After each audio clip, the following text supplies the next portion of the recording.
Steve, thanks for that. For months, Reality Check has been telling you about the fight for the Republican Party that national media seems to be missing. From one state to the next, state conventions have been a battleground between establishment Republicans and a new wave of liberty voters.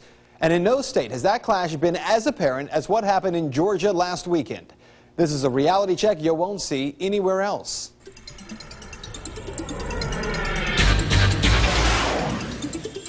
The state of Georgia held its state convention last weekend. As part of that convention, a resolution was introduced regarding the National Defense Authorization Act. As a reminder, Section 1021 of that act allows the president to order the indefinite detention of any terror suspect, whether a U.S. citizen or not, without charges filed and without a trial. President Obama signed into law the National Defense Authorization Act of 2011. And whereas Section 1021 of the aforementioned act is repugnant to all American ideals, traditions, and laws, inasmuch as it violates the United States Constitution in that it suspends the writ of habeas, a protection contained in Article 1, Section 9, and violates the 5th, 6th, and 9th Amendments. Now, therefore, be it resolved that the Republican Party of Georgia calls on the United States Congress to repeal Section 1021 of the National Defense Authorization Act of 2011. As you can see, the crowd loved what it heard. And when the motion was made to adopt the resolution, the ayes clearly had it. Then came an amendment to that resolution. All right, I would like to make an amendment that we will, the Georgia Republican Party will not endorse a candidate that has voted for or supported those sections. The motion to amend the resolution passed. Then came discussion as to whether to adopt the entire resolution. Over the course of that discussion, the Georgia state leaders realized there was a problem.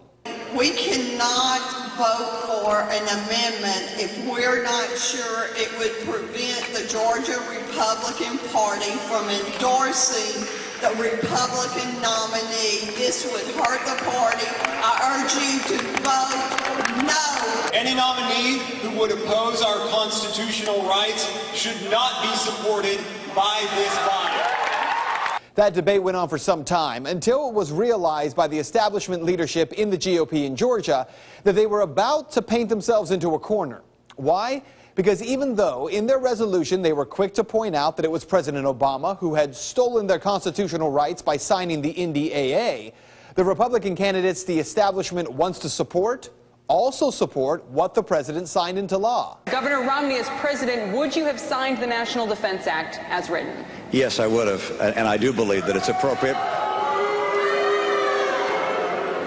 to have in our nation the capacity to detain people who are threats to this country, who are members of Al-Qaeda. So ultimately what happened? The resolution to not support the NDAA, which again, the resolution stated violates at least 4 protections in the U.S. Constitution, it was withdrawn by the sponsor, rather than allowing it to be voted on. I'd just like to mention that if the Georgia Republican Party is going to withdraw resolutions every time the votes don't exactly go your way, then we're undermining the very foundation of this party.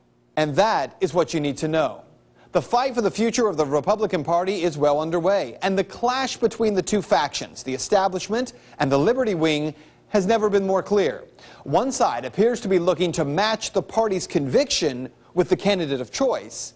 The other side is looking for the candidate who supports the party convictions. And that is Reality Check.